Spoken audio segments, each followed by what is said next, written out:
Welcome back, folks, to PWH Outdoors Pod. Well, let's restart. Welcome to the first episode of the PWH Outdoors podcast. And first of all, I would like to say thank you for watching this, or however you are hearing what I'm saying. This comes out on Spotify in a day or two. You can search PWH Outdoors on Spotify, and this episode will be released in about 2 days, so please go follow me on Spotify. As well as if you could please subscribe to me on YouTube. That would be a big deal. We're trying to reach 50 subs because I made a deal with myself. Whenever I hit 50 subs, I was going to go buy about $250 camera, about $250, $200 camera, around that range, so I could have a little better film quality for you guys and a lot better audio too. That's one thing we're trying to fix so much is our audio and our film quality and the grain quality and all that. And anyways, folks, welcome. I would like to thank y'all so much. Kind of as I already did just a second ago, I would like to thank y'all so much for watching the PWH Outdoors podcast on YouTube or listening to it on Spotify. And if you're watching this on YouTube, it is currently March 1st. This episode comes out on Spotify. I think on March 3rd is when it comes out on Spotify. And we've got a few things to talk about. We're going to try and make it not too long for our first episode of PWH Outdoors podcast.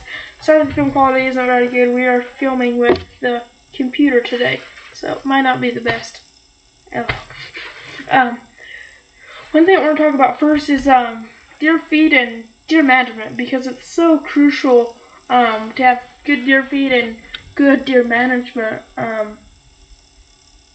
It's so crucial. I mean, you can never take you can never take, or I guess what I'm trying to say is, you can never not be doing good enough. You always got to make sure your fields are green, and I realized our fields this year that they weren't very green. But we got some big news. I'm making well, I'm not going to ruin the video because it's going to come out in about a week or so I'm not going to ruin it. I'm actually not going to even talk about it. And let's jump right into deer nutrition and deer feeds and all that. Deer nutrition and deer feed is just so crucial to everything. And first off, let me start off with some of the feeds that have the best nutrition. The deer and the feeds that the deer absolutely just love. Bacon J, everybody knows Bacon J. They make a great feed, and honestly, I love Bacon J feeds. They make a great feed. I don't think there's anything wrong with the Bacon J feeds at all. 12 feed buck make a great feed. I don't know what it's called. Sorry, I'm kind of spinning around here on the camera in the chair. Trophy buck. What's that other brand that I really like? Oh, I don't know. I'll think about it later. And just simple deer corn works great. I mean, y'all know that. Crushed apples work great. You can buy them in a store in a bag like that. They're about like that, and they're super cheap. And the crushed acorn deer love that. That's really good for areas where you have trees and all that. Where it makes it just a little bit more natural. And let's talk about when to set up deer feeders and about when to set up deer feeders and deer barns and all that. So deer feeders, if you set them about well, one thing that you can always do, and and I've done it before, and actually I did it like a week ago. Oops, that kind of just spoiled my video, or not all of it, but a small, teeny tiny part of it. One thing, because deer season ended for the youth where I live January 21st, and so probably a week ago I think it was. It was about the 22nd or 3rd of February, so it was about a week ago, and I went and set out a deer feeder, and it's not one of those that has the timer on it, and I would like to get one of those that has a timer on it sometime around this summer. June is the latest I want to set one up. Or for those kind of feeders, you can set them up a little later in the season. Maybe August, 1st September, where it has a timer and whatnot. And but the feeder that I have, I'm not sure. I think it's a Wild Game Innovations feeder, and it doesn't have a timer. It's just one of those ones that the deer eat out of. Just let me reach up there. And anyways, what I'm talking about is, as soon as the hunting season is done with, is probably one of the best times to do it. It gives those deer from the middle of January up to, that gives them the middle of January up until the end or the middle of September. I think bow season starts here September 30th or September 31st. So that gives them half of January, so that gives them February, March, April, May, June, July, August, September. So that gives them like almost 8 months. That gives them about 7.5 months. Just to get used to that feeder and it being there and all that, and when it comes to setting up feeders that like throw out corn and have the timers and all that, you can set those feeders up in July, August, sometime around there.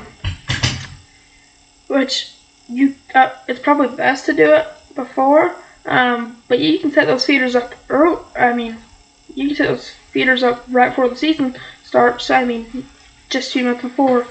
In about July, August. The middle of August is the latest I would go. That's only like a month and a half or something like that until bow season starts. And if you're not a bow hunter, it really doesn't affect you because, it depends on where you live. Because like here where I live, off season starts November the 5th, I believe, and I can set one up the middle of September, 15 days before the bow season starts, and I'm still gonna be fine. Or, for example, let's say you only gun hunt and you don't bow hunt.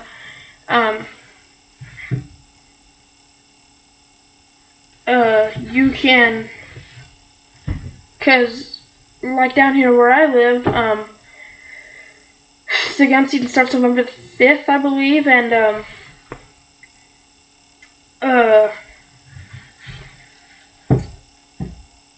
if you do your feeder in the middle of September, if you set up an automatic feeder, you're perfectly fine. So you don't have to worry about the deer kind of not being used to it all the way in the middle of September or something like that. And when it comes to setting up blinds, Josh Beaumar, great bow hunter. That guy has killed so much stuff. I watched one of his videos and he killed a pretty decent sized buck out of a blind that he set up the very day that he hunted, and that worked perfectly fine as long as you brush it in and he brushed it in really good. I mean, you could not tell there was a bind there. And so yeah, I mean, Josh Belmore, I truly look up to him. Killed so many great whitetails, and I know y'all are gonna hate on me and hate on Josh Belmore and say, "Oh, he fed him with a corn feeder." Ted Nugent, rock star. Like, I'm not saying he's awesome. I'm saying he's actually a rock star, and he has a video and he talks about it, and he goes, the states that don't like, and what he was saying is almost all the states that do not allow you to feed, almost all the states that don't allow you, if not all of them, all the states that don't allow you to put out corn and all that, they're the states that don't have whitetail biology. And the states that do have whitetail biology, almost all of them let you put out corn, all that, because they're glad that more people are getting into hunting and getting into the outdoors, as well as those deer are getting such better feed and nutrition, all that stuff when you do that, and that's why it's so crucial just to manage your deer fields properly if your state allows that. If not, I'm sorry, they don't have whitetail biology most likely. I don't agree with that. Just because I know you're shooting the deer or trying to, whatever, at the end of the day though, those deer are still getting way much better nutrition. I don't get it. Anyways, I'm wasting y'all's time too much, so let's jump into the second part. But, folks, before I jump into the second part, I would like to thank the Hume Ranch for sponsoring today's video. They gave me some money. They gave me some money to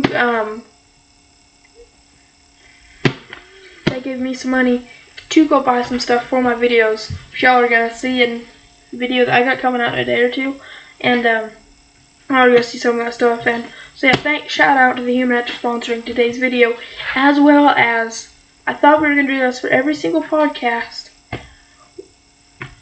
Every single podcast we're gonna talk about 2 or 3 things, and in the middle of the podcast, when we think they sponsor or something like that, we're gonna have a verse of the day.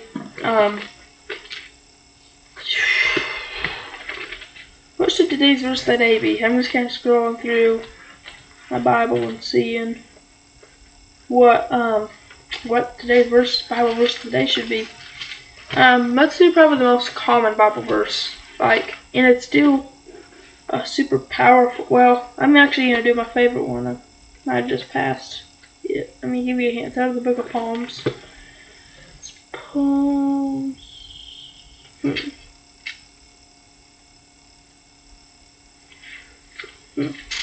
Trying to find it. Oh, I'm way past it. I'm way past it. Yeah, I'm at Psalm 98, and it's like Psalms 90. I gotta go almost to the start of Psalms. Okay, it's Psalms 26, 7, I believe.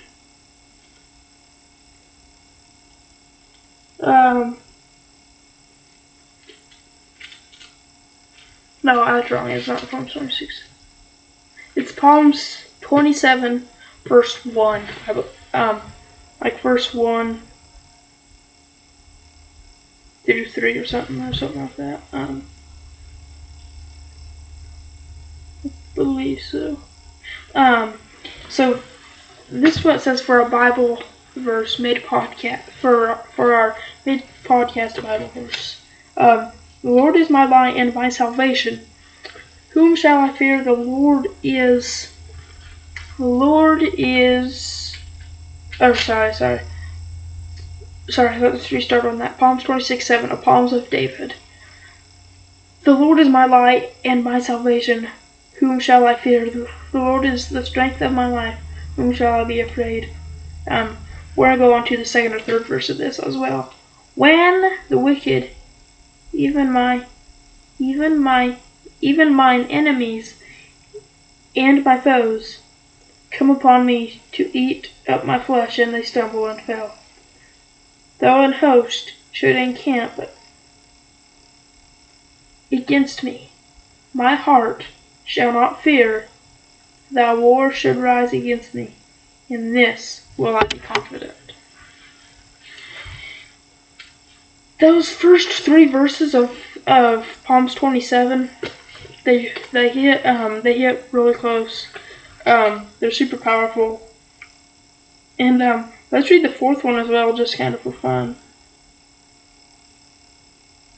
Let's read the Psalms 27:4 verse as well, just for fun. One thing have I desired of the Lord, that I will seek after, that I may dwell in the house of the Lord all days of my life, to behold the beauty of the Lord, and to inquire his temple.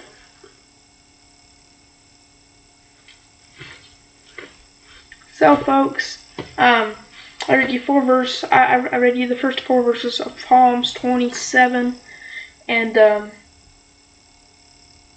truly has a powerful meaning when you listen to it, and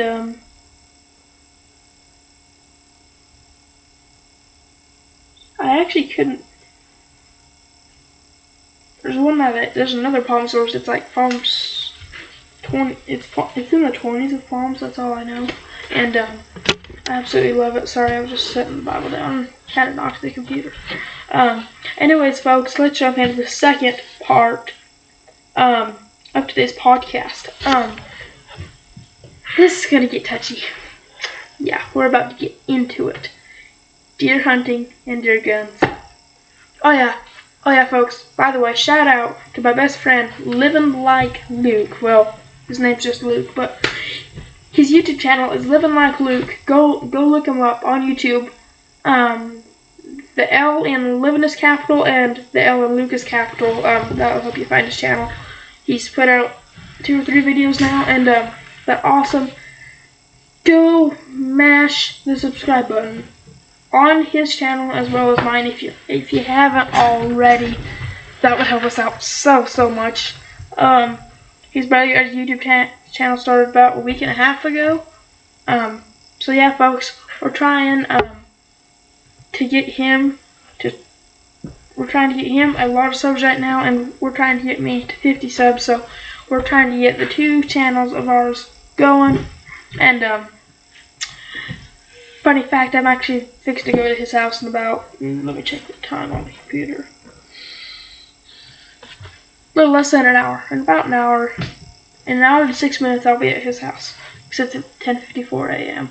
And anyways, folks, deer and deer hunting guns. Yeah, that's gonna be a touchy subject. I think so. Because y'all are kind of stuck up when it comes to deer guns sometimes. Let's jump right into it. 223, not a bad gun. I actually shot my very first deer with that gun. First time I shot, it was quartering to me. I mean, this doe was not gonna stop quartering to me. It was opening day. I was dead set to shoot a deer on opening day. She was quartering to me. My bad. I was an inexperienced hunter at the time. I really hadn't. I'd hunted a lot, just not really deer or anything like that. And mostly just small game like rabbits and stuff like that. And shot her, hit her in the guts, terrible shot, and it exited out the right hip or butt cheek, because it's kind of funny. Sidetrack a second. When my second oldest brother, when he shot his first buck, it wasn't a very big buck. It don't matter though. The experience and the meats was on the horns. And he shot him. I don't know where he shot him on the second shot, but I know the first shot he shot him right in the butt, which he was on the run in his defense. Anyways, then second shot, both shots are about 100 yards away. She trots just a little bit. She trots 20 feet. Or she trots just a little ways, not very far. A little more than 100 yards. I shoot her, and I'm not bragging. This is the honest truth. I thought I hit her in the lungs or something. I hit her right in the heart. I assumed I hit her in the lungs on the second shot, and I really hoped I hit her in the heart, but I was like, no, there's no way. Then me and my dad were skinning that doe that night and all that. We ended up seeing that I shot her in the heart. I was like, let's go. For a second I was like, let's go, I'm goated. Then last year's season, I missed a deer with a rifle I missed a deer with a rifle a few times. Not very good. Anyways, folks,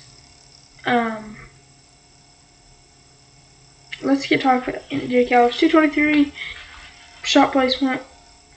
If you put the right shot in the deer with the 223, it's going down. Sorry, right earbud keeps wanting to come out. 243, great gun, same deal, good shot placement. It's gonna go down. 2250, same deal, good shot placement. It's gonna go down. 308, 30-06, 300, the 30-06, as I already said, the 6.5 Creedmoor, 6.5 PRC. They're all great guns as long as you put a good shot. 6.5 Creedmoor. Me and my brother, we have both said next two guns that, or me and my brother have both said the next gun that we're gonna get is a 6.5 Creedmoor. Oh, sorry, I got the hiccups. Just because it's a outstanding gun. I've seen Flair drop some Flair. He's got a couple. I don't even know how many subscribers he's got. I mean, I know he's got more than 1 million. And anyways, folks, guess what I'm trying to say is,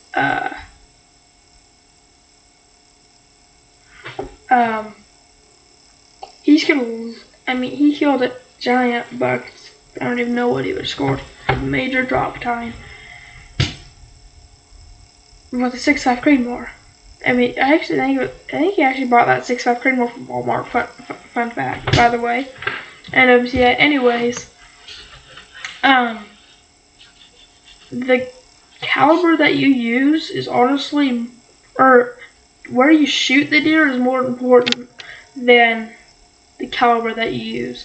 I mean, someone that I know very closely, this is a long time ago, they're like 44, I think. They're like 44. And someone I know very closely, they dropped a doe.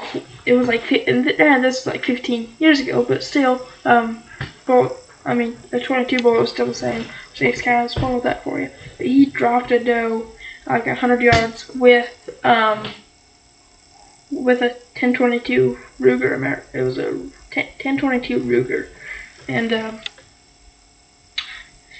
yeah, and they dropped a doe with a 1022 Ruger. I mean, she went 10 yards and dropped. That's what I'm trying to say is the deer, the caliber really doesn't matter that much as long as you get a good shot placement.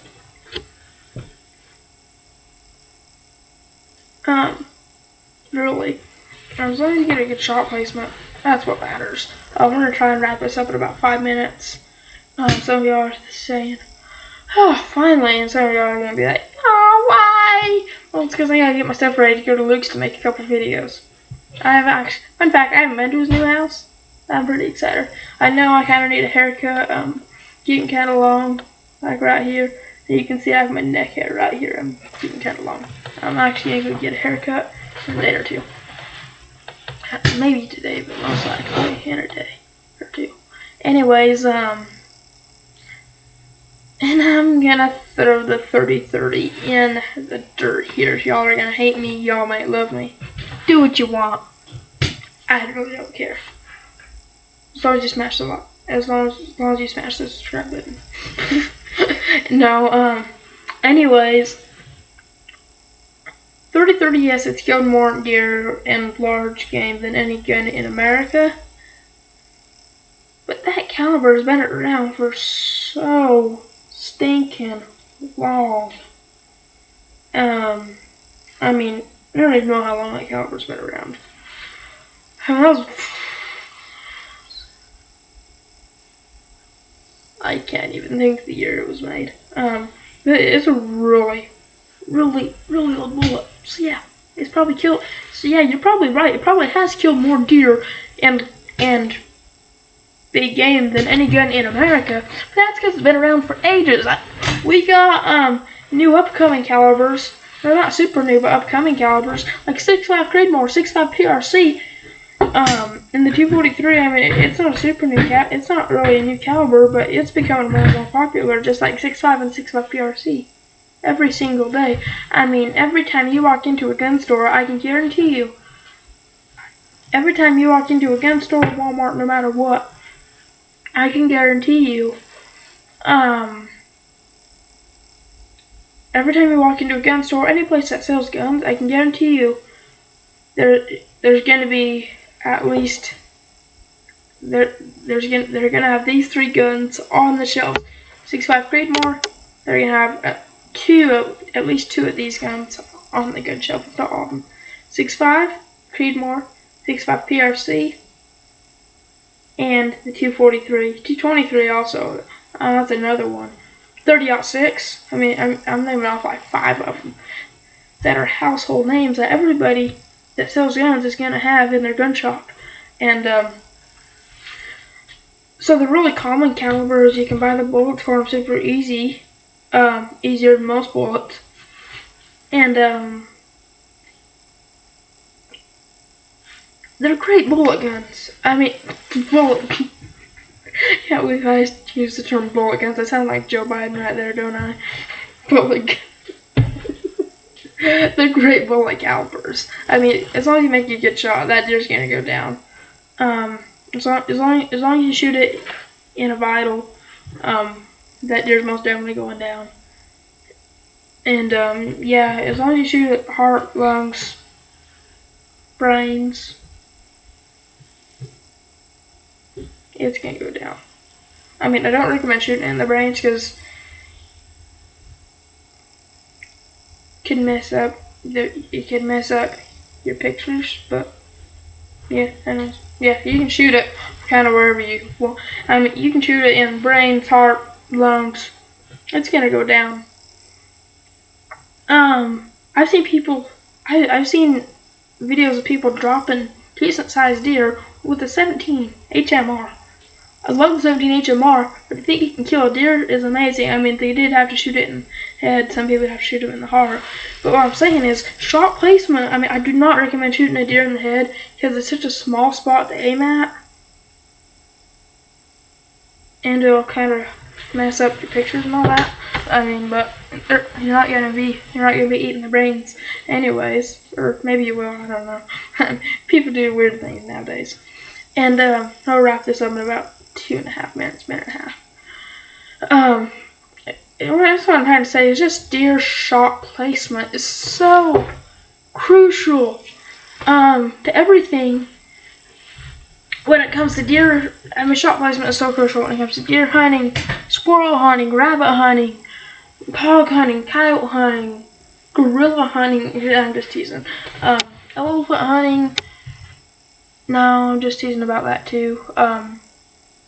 Hippo hunting. Shot placement is so crucial. I mean, it's so crucial. Shot placement is, and yeah. Anyways, shot placement is so crucial, and I'm trying to wrap this up here in about the next 33 seconds. And I would just like to tell you, shot placement is so crucial, deer management is so crucial, believing in God is so crucial. Make sure you always put God first no matter what you're doing. Because God is what makes all this possible. God is great. Anyways, folks, that is a wrap for the very first episode of the bv5vg Outdoors podcast. Sorry it took so long. I'm not planning on it to be like this. Thank y'all for watching. Please like me on YouTube. Please subscribe to me on YouTube. Also, this comes out on Spotify in about 2 days, and if you're listening to this on Spotify, it already came out. Please like and subscribe to me on YouTube.